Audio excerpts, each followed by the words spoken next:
Bayangkan kekayaan gelap yang mengalir tanpa henti. Jutaan dolar hasil narkoba, uang haram yang tak sekadar disimpan di brankas tersembunyi, tapi disamarkan sedemikian rupa agar terlihat sah. Mereka tidak hanya membuat uang itu hilang, melainkan menjadikannya bagian dari ekonomi legal, selayaknya aktor bayangan dalam film spionase terbesar di dunia nyata. Di balik malam sunyi dan jalanan kotor, kartel narkoba membangun kerajaan finansial yang tak kasat mata.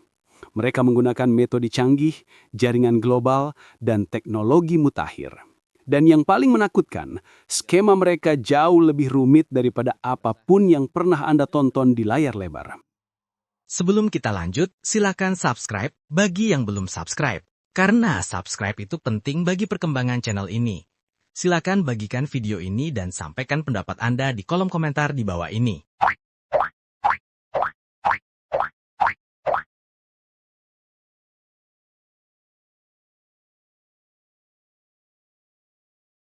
Untuk memahami betapa rapih dan licinnya skema ini, kita harus mengenal dulu 3 tahap fundamental pencucian uang yang dipakai oleh kartel.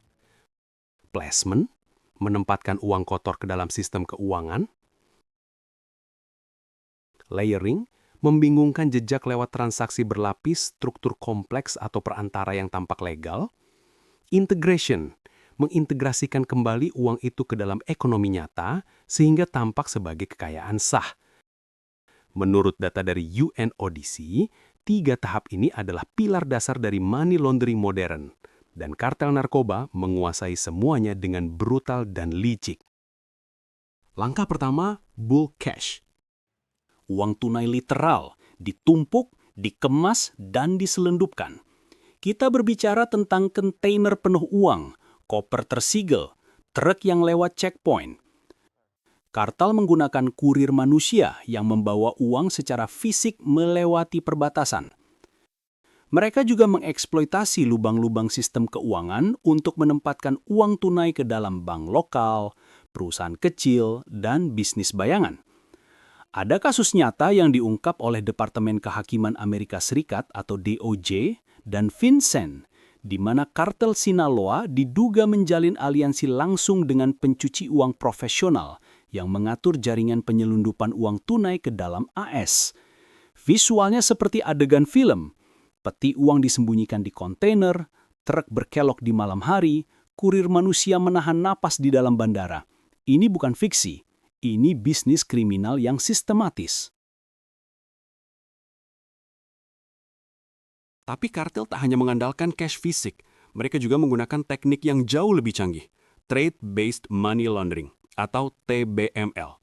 Disinilah permainan invoice menjadi senjata rahasia. Kartel bisa mengekspor barang murah, tetapi memasukkan invoice yang mencatat harga jauh lebih tinggi atau over-invoicing, atau sebaliknya, membeli barang seolah sangat mahal padahal sebenarnya murah atau under-invoicing. Kadang produk itu fiktif, kadang hanya dokumentasi manipulatif. Metode ini sangat berbahaya karena volume perdagangan global sangat besar. Kapal-kapal kontainer, dokumen pelayaran, invoice yang rumit, semuanya menjadi jembatan untuk membersihkan uang haram. Teknik ini tercatat dalam laporan FATF yang secara rinci menjelaskan tren dan perkembangan TBML di antara kelompok kriminal. Bayangkan sebuah kontainer besar berangkat dari satu pelabuhan ke pelabuhan lain. Di dalam dokumentasi tertulis elektronik senilai jutaan, padahal isinya sebenarnya cuma plastik murah. Tapi, melalui struktur invoice palsu, kartel bisa mentransfer banyak uang tanpa memunculkan kecurigaan bank atau bea cukai. Namun, teknik invoice saja tidak cukup. Kartel juga memanfaatkan enabler profesional, pengacara, notaris, firma fiduciary, dan struktur perusahaan lepas pantai. Mereka menciptakan perusahaan cangkang atau shell companies di negara-negara dengan kerahasiaan finansial yang tinggi. Melalui trust, pengaturan kepemilikan tersembunyi, dan rekening offshore, uang haram menjadi aset sah. Misalnya dengan mendirikan perusahaan di zona lepas pantai, kartel bisa memindahkan jutaan dolar tanpa jejak ke negara asal atau negara netral, seolah-olah itu adalah investasi normal. Kasus seperti Panama Papers menunjukkan bagaimana struktur offshore semacam ini dapat digunakan untuk menyamarkan kepemilikan aset besar, dan kartel narkoba tidak berbeda jauh dengan skema korporasi besar. Hanya saja tujuannya jauh lebih gelap. Setelah uang bersih diolah, kartel ingin menjadikannya nyata dan terlihat, dan mereka melakukannya dengan gaya glamor. Membeli real estate mewah, villa di pantai, properti komersial, kasino, mobil sport, jam tangan super mahal, perhiasan. Properti mewah adalah tempat ideal untuk menyembunyikan uang. Harga properti bisa dipompa, perolehan aset bisa disamarkan, dan seringkali nilai aset meningkat secara sah. Kasino pun menjadi bank berjalan, deposit besar, kemenangan fiktif, dan arus keluar tunai yang legit. Menurut laporan UNODC, aset-aset mewah semacam ini sangat sering digunakan dalam integrasi uang kotor kembali ke dalam ekonomi legal. Bayangkan satu kastil pantai, lampu kristal, kolam renang biru, semuanya dibeli dengan uang yang dulu diperdagangkan di lorong-lorong gelap pasar narkoba. Dan di era digital, kartel tidak tinggal diam. Mereka merangsek ke dunia cryptocurrency. Uang haram kini berpindah dalam bentuk koin digital, dari Bitcoin, stablecoin, hingga altcoin. Mereka menggunakan mixers, alat untuk mencampur transaksi kripto agar sulit dilacak, serta broker over-the-counter (OTC) gelap yang bisa menukar kripto skala besar tanpa perantara publik. Dengan cara ini, dana gelap bisa menyusup ke jaringan blockchain seolah-olah itu adalah investasi sah. Laporan dari Chainalysis menunjukkan bahwa jaringan kriminal, termasuk kartel narkoba, semakin aktif dalam menggunakan alat seperti mixer dan pertukaran OTC untuk mencuci hasil kejahatan kripto.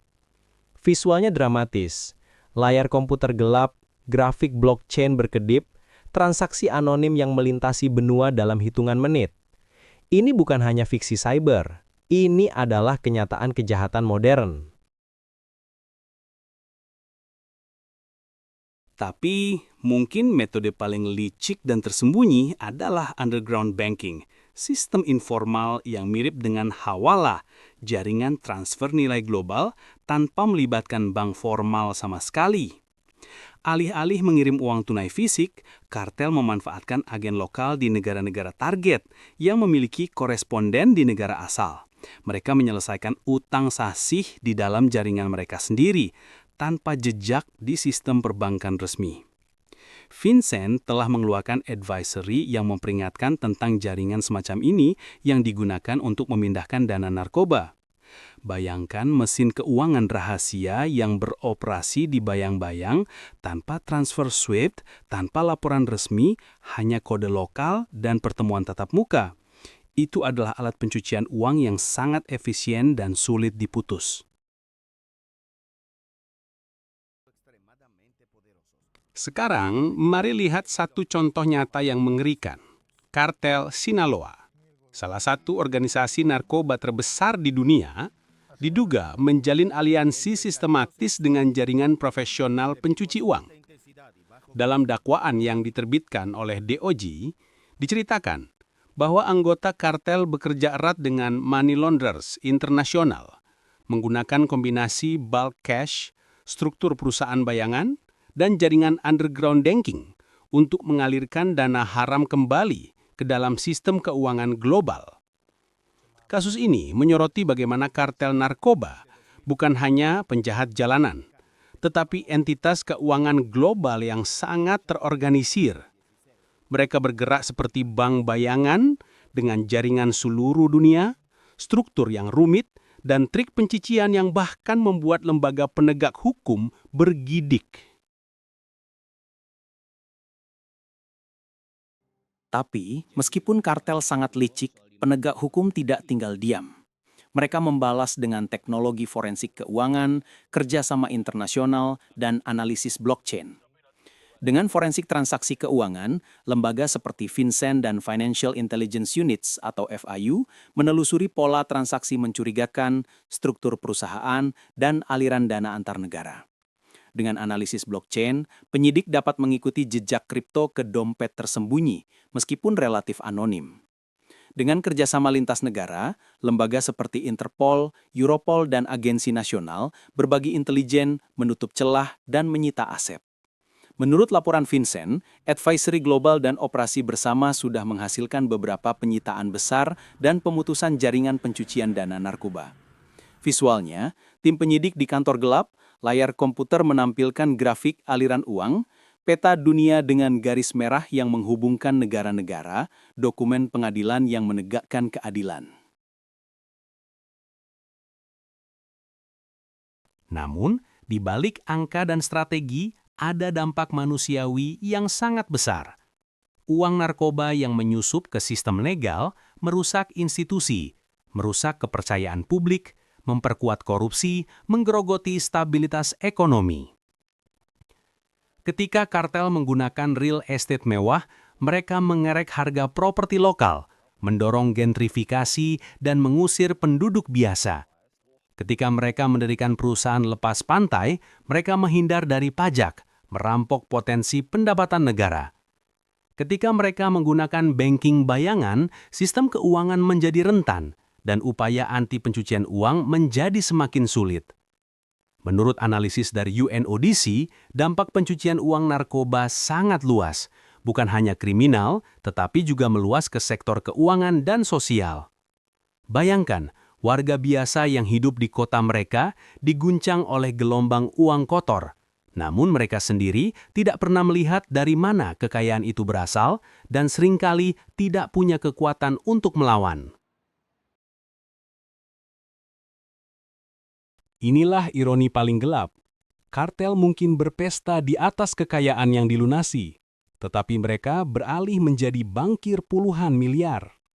Sementara itu, para korban bukan hanya pengguna narkoba, melainkan masyarakat global, pemerintah, institusi keuangan, dan generasi masa depan.